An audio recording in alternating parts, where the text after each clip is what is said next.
Kannur CPM ജില്ലാ committee പുറത്താക്കിയ സഖാവ് കുഞ്ഞികൃഷ്ണൻ പറഞ്ഞത് ഗുരുതരമായിട്ടുള്ള ആരോപണമാണ്. തുറന്നു പറഞ്ഞ അദ്ദേഹത്തിൻ്റെ പരാതി കേട്ട് ആ പരാതിക്ക് പരിഹാരം കണ്ടെത്തുന്നതിന് പകരം പരാതി പറഞ്ഞ ആളെ പുറത്താക്കുന്ന നടപടിയാണ് CPM സ്വീകരിച്ചിട്ടുള്ളത്.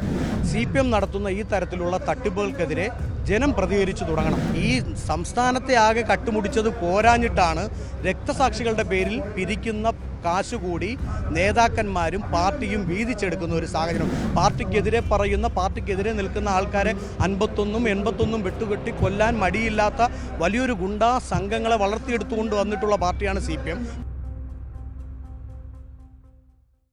നമസ്കാരം. കണ്ണൂർ പയ്യന്നൂരിലെ രക്തസാക്ഷി ഫണ്ട് തട്ടിപ്പുമായി ബന്ധപ്പെട്ട് CPM ജില്ലാ കമ്മിറ്റി അംഗമായ സഖാവ് ബി കുഞ്ഞികൃഷ്ണൻ ഇക്കഴിഞ്ഞ ദിവസം നടത്തിയ വെളിപ്പെടുത്തൽ ഏറെ കോളിളക്കമാണ് സൃഷ്ടിച്ചിരിക്കുന്നത്. CPMനെ തന്നെ ഇത് വെട്ടിലാക്കിയിരിക്കുകയാണ്. ഇതിന് പിന്നാലെയാണ് അദ്ദേഹത്തെ പാർട്ടിയിൽ നിന്നും പുറത്താക്കുന്നത്. എന്തായാലും ഇപ്പോൾ പ്രധാനമായും ഉയർന്നു വരുന്ന ചോദ്യം, CPMൻ്റെ സ്ഥിരം പരിപാടിയാണോ ഈ ഫണ്ട് തട്ടിപ്പ്? ഈ ഒരു വിഷയത്തിൽ ഇന്ന് മറുനാടനോട് പ്രതികരിക്കുകയാണ് യൂത്ത് കോൺഗ്രസിൻ്റെ മുൻ സംസ്ഥാന കമ്മിറ്റി അംഗമായ രാജാജി നഗർ മഹേഷ്. കണ്ണൂർ CPM ജില്ലാ കമ്മിറ്റി പുറത്താക്കിയ സഖാവ് കുഞ്ഞികൃഷ്ണൻ പറഞ്ഞത് ഗുരുതരമായിട്ടുള്ള ആരോപണമാണ്. സഖാവ് ധൻരാജിൻ്റെ കൊലപാതകത്തെ തുടർന്ന് അദ്ദേഹത്തിൻ്റെ കുടുംബത്തിനെ സഹായിക്കാൻ എന്ന പേരിൽ നടത്തിയ ധനസമാഹരണത്തിൽ വലിയ തട്ടിപ്പാണ് CPM നടത്തിയിട്ടുള്ളത്. CPMൻ്റെ നേതാക്കൾ MLA ഉൾപ്പെടെയുള്ളവർ നടത്തിയിട്ടുള്ളത് എന്നാണ് അദ്ദേഹം പറഞ്ഞത്. അപ്പോൾ അത് തുറന്നു പറഞ്ഞ അദ്ദേഹത്തിൻ്റെ പരാതി കേട്ട് ആ പരാതിക്ക് പരിഹാരം കണ്ടെത്തുന്നതിന് പകരം പരാതി പറഞ്ഞ ആളെ പുറത്താക്കുന്ന നടപടിയാണ് CPM സ്വീകരിച്ചിട്ടുള്ളത്. ഇതിപ്പോൾ കണ്ണൂരുള്ള ഒരു സഖാവ് ധൻരാജിൻ്റെ രക്തസാക്ഷി ഫണ്ട് മാത്രമല്ല, നമ്മളെടുത്ത് പരിശോധിച്ച് നോക്കിയാൽ മാറിവാനൂസിൽ കൊല്ലപ്പെട്ട അഭിമന്യുവിൻ്റെ പേരിൽ നടത്തിയ ഫണ്ട് ശേഖരണമായാലും, എന്തിനേറെ തിരുവനന്തപുരത്ത് DYFI നേതാവായിരുന്ന ബിജുവിൻ്റെ പേരിൽ, ബിജുവിൻ്റെ മരണത്തെ തുടർന്ന് അദ്ദേഹത്തെ കുടുംബത്തെ സഹായിക്കാൻ എന്ന പേരിൽ നടത്തിയ ഫണ്ട് പിരിവായാലും, ഇതിലെല്ലാം വലിയ തട്ടിപ്പുകൾ നടന്നിട്ടുണ്ടെന്ന് തെളിവുകൾ സഹിതം പുറത്തു വന്നിട്ടും CPM അതെല്ലാം പാടെ തള്ളിക്കൊണ്ട് ആ പരാതി പറഞ്ഞവർക്കെതിരെ നടപടി സ്വീകരിക്കുകയും അവർക്കെതിരെ പ്രതികാര നടപടിയുമായി മുന്നോട്ട് പോകുന്ന സാഹചര്യമാണ് ഉണ്ടായിട്ടുള്ളത്. ഇതിനെതിരെ ശക്തമായിട്ടുള്ള അന്വേഷണം വരണം ജനങ്ങളുടെ ഭാഗത്തു നിന്ന്. കാരണം പിരിവ് കൊടുക്കുന്നത് ഈ കുടുംബങ്ങളെ സഹായിക്കാൻ എന്ന പേരിൽ പിരിവിന് വരുമ്പോൾ അത് കൊടുക്കുന്നത് ഈ നാട്ടിലെ സാധാരണക്കാരായിട്ടുള്ള ജനങ്ങളാണ്. അവരിതിൽ കൃത്യമായ ഇടപെടലുകൾ നടത്തണം. CPM നടത്തുന്ന ഈ തരത്തിലുള്ള തട്ടിപ്പുകൾക്കെതിരെ ജനം പ്രതികരിച്ചു തുടങ്ങണം എന്നുള്ളതാണ് പറയാനുള്ളത്. ഫണ്ടൊക്കെ പിരിച്ച ഫണ്ടൊക്കെ ഇവരെന്ത് ചെയ്തു എന്നുള്ളതാണ്.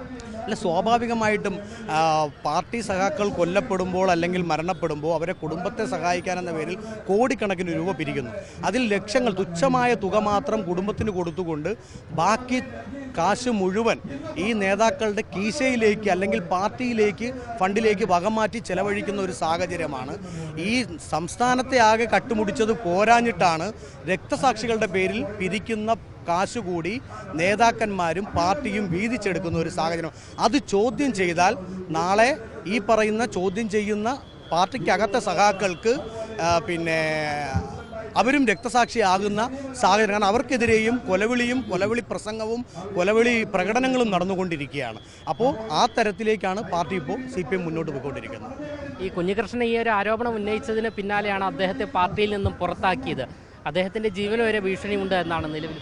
അല്ല, തീർച്ചയായിട്ടും ഇന്നലെ അദ്ദേഹത്തെ പുറത്താക്കിയതിന് ശേഷം അദ്ദേഹത്തിൻ്റെ വീട്ടിന് മുന്നിൽ വലിയ പ്രകടനം നടത്തുകയും പടക്കം പൊട്ടിക്കുകയും വലിയ കൊലവിളി പ്രസംഗം നടത്തുകയും ചെയ്തിട്ടുണ്ട്. അപ്പോൾ അദ്ദേഹത്തിൻ്റെ ജീവന് ഭീഷണിയുണ്ട്. ഇപ്പം നിലവിൽ മനസ്സിലാക്കാൻ സാധിക്കുന്നത് അദ്ദേഹത്തിൻ്റെ വീടിനുൾപ്പെടെ പോലീസ് കാവൽ ഏർപ്പെടുത്തിയിട്ടുണ്ട്. പക്ഷേ കേരള പോലീസിൻ്റെ കാവലിൽ എത്രത്തോളം അദ്ദേഹം സുരക്ഷിതനാണ് എന്നുള്ളതിൽ സംശയമുണ്ട്. കാരണം നമുക്കറിയാം, TPA പോലുള്ളവരുടെ കൊലപാതകങ്ങൾ നടന്ന നാടാണ്. കാരണം പാർട്ടിക്കെതിരെ പറയുന്ന, പാർട്ടിക്കെതിരെ നിൽക്കുന്ന ആൾക്കാരെ 51 81 വെട്ടുകെട്ടി കൊല്ലാൻ മടിയില്ലാത്ത വലിയൊരു ഗുണ്ടാ സംഘങ്ങളെ വളർത്തിയെടുത്തുകൊണ്ട് വന്നിട്ടുള്ള പാർട്ടിയാണ് CPM. പ്രത്യേകിച്ച് കണ്ണൂരിൽ അവർക്ക് കൊലപാതക രാഷ്ട്രീയം എന്ന് പറയുന്നത് നിസ്സാരമല്ല.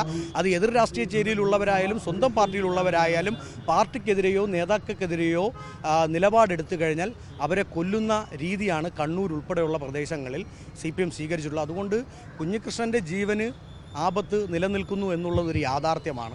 ഇനി തുറന്നു പറയാൻ എന്തെങ്കിലും ഒരു സൂചന ഉള്ളവർക്ക് കൊടുക്കുന്ന ഒരു മുൻകരുതൽ കൂടിയാണ്. അതായത് ഈ പാർട്ടിക്കെതിരെ എന്തെങ്കിലും ഒരു ആരോപണം ഉന്നയിച്ചാൽ നാളെ നിങ്ങൾക്കും ഈ ഗതി ഉണ്ടാകും, നിങ്ങളും കൊല്ലപ്പെടാം, അല്ലെങ്കിൽ നിങ്ങളെയും പാർട്ടിക്കെതിരെ നിന്നാൽ നിങ്ങൾക്കെതിരെ നടപടി എടുക്കാമെന്നുള്ളൊരു സൂചനയാണ് ഈ പ്രവർത്തനത്തിലൂടെ കാണാൻ സാധിക്കുന്നത്. ഇപ്പോൾ ഈ പറഞ്ഞിട്ടുള്ള പല കൊലപാതകങ്ങളിലും CPM-നും പങ്കുണ്ട് എന്നുള്ളത് നമ്മൾ നേരത്തെ തന്നെ മാധ്യമങ്ങളിൽ വാർത്തകളിൽ കൂടിയൊക്കെ നമ്മൾ കണ്ടിട്ടുള്ളതാണ്. ഇപ്പോൾ അഭിമന്യുവിൻ്റെ കൊലപാതകത്തിൽ പ്രതികളായവരെ പിടിക്കുന്നതിൽ പോലും CPM ഭരണത്തിലിരിക്കുമ്പോൾ വലിയ കാലതാമസം നേരിട്ടു, വലിയ വീഴ്ച സംഭവിച്ചിട്ടുണ്ട്. ആ കൊലപാതകം പോലും എന്തിനായിരുന്നു, എങ്ങനെയായിരുന്നു എന്നുള്ളതിൽ വലിയ സംശയം ഇപ്പോഴും നിലനിൽക്കുമ്പോൾ ആ രക്തസാക്ഷിയുടെ പേരിൽ, ആ കുടുംബത്തിനെ സഹായിക്കാൻ എന്ന പേരിൽ വലിയ തോതിൽ ഫണ്ട് പിരിക്കുന്നത് ഇവർ രക്തസാക്ഷികളെ സ്വന്തമായി സൃഷ്ടിച്ചുകൊണ്ട് ഈ ഫണ്ട് പിരിച്ച് പൈസ കൈക്കലാക്കാൻ വേണ്ടിയിട്ടാണോ എന്നുള്ളതിൽ യാതൊരു സംശയമില്ല.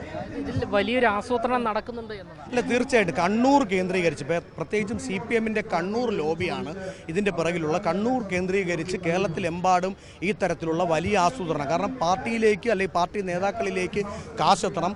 ആ കാശ് ഏതൊക്കെ വഴി കൂടി ഉണ്ടാകും. ഇപ്പോൾ നമുക്കറിയാം, ഇന്നിപ്പോൾ സെക്രട്ടേറിയറ്റിന് മുന്നിൽ ഐക്യജനാധിപത്യ മുന്നണിയുടെ കോൺഗ്രസിൻ്റെ നേതൃത്വത്തിൽ നടക്കുന്ന വലിയൊരു സമരം എന്ന് പറയുന്നത് ശബരിമല സ്വർണ്ണക്കൊള്ളയ്ക്കെതിരെയാണ്.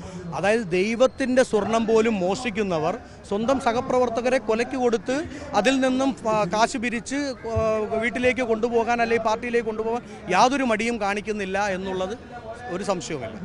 ഈ കേസുകളുമായി ബന്ധപ്പെട്ടുള്ള യാഥാർത്ഥ്യം നമ്മുടെ പൊതുസമൂഹത്തിലേക്ക് അല്ലെങ്കിൽ പുറത്തേക്ക് വരുമോ? കാരണം ഇടതുപക്ഷം തന്നെയാണ് നിലവിൽ ഇപ്പോൾ ഭരിക്കുന്നത്. അല്ല, ഭരണം മാറിയും മറിഞ്ഞും വരാം. ഇനിയിപ്പോൾ 2 മാസക്കാലം കൂടിയാണ് ഈ സർക്കാർ നിലവിലുള്ളത്.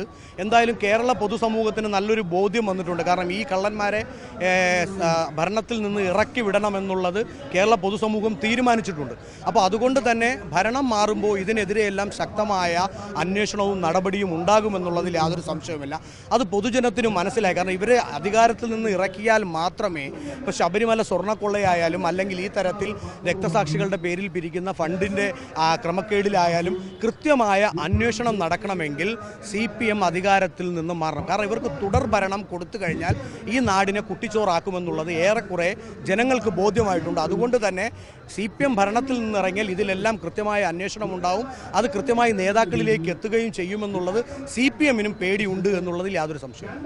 എന്തായാലും ഈ ഫണ്ട് തട്ടിപ്പുമായി ബന്ധപ്പെട്ടുള്ള ആരോപണം ഉയർന്നു വരുന്ന സാഹചര്യത്തിൽ KK രമ ഇപ്പോൾ മാധ്യമങ്ങളോട് പ്രതികരിച്ചിരിക്കുകയാണ്. അവർ പറഞ്ഞിരിക്കുന്ന വാക്കുകൾ ഇങ്ങനെയാണ്: രക്തസാക്ഷികൾക്ക് വേണ്ടി 25 കോടിയിലേറെ രൂപ പിരിച്ചു, അതിൻ്റെ കണക്ക് ഒന്നും പിന്നീട് എവിടെയും കണ്ടിട്ടില്ല എന്നും ഇതേ ചോദ്യം തന്നെയാണ് പാർട്ടിയിൽ ഉണ്ടായിരുന്നപ്പോൾ ഞങ്ങൾ ചോദിച്ചിരുന്നത്. വി കുഞ്ഞികൃഷ്ണൻ്റെ വീട്ടിലേക്ക് ഇനി ഇന്നോവ വരാതിരിക്കട്ടെ, ഒഞ്ചിയം പോലെ തന്നെ CPIM ശക്തി കേന്ദ്രമാണ് പയ്യന്നൂർ എന്നും KK രമ പറഞ്ഞു വയ്ക്കുകയാണ്. അതേസമയം പൊതുസമൂഹത്തിൽ നിന്ന് പിരിച്ചെടുത്ത ഫണ്ടാണ് എന്നും അതിൻ്റെ കണക്ക് പൊതുസമൂഹത്തിന് അറിയേണ്ടതുണ്ട്. ന്യായമായ സമരമാണ് പയ്യന്നൂരിൽ നടന്നത്. CPIM-ൽ ഉണ്ടായിരുന്ന കാലത്ത് രക്തസാക്ഷികൾക്ക് വേണ്ടി 25 കോടി രൂപ പിരിച്ചിട്ടുണ്ട്. പക്ഷേ അതിൻ്റെ കണക്കൊന്നും അന്ന് കണ്ടിരുന്നില്ല. സമാനമായ വിഷയമാണ് കുഞ്ഞികൃഷ്ണൻ ഉന്നയിച്ചിരിക്കുന്നത്. അതായത് സമാനമായ രീതിയിലുള്ള ഫണ്ട് പിരിവ് നടന്നിരിക്കുന്നു. ഇതിൻ്റെ കണക്കുകൾ ഒന്നും പുറത്ത്, അതായത് പുറം ലോകം അറിയുന്നില്ല. നിരവധി ഫണ്ടുകളാണ്, കോടിക്കണക്കിന് രൂപയാണ് ഇത്തരത്തിൽ CPM നേതാക്കൾ കട്ടുമുടിക്കുന്നത് എന്നുള്ളതാണ്. ക്യാമറമാൻ അഖിൽ അശോകിനൊപ്പം അമൽ രുദ്ര, മറുനാടൻ മലയാളി, തിരുവനന്തപുരം.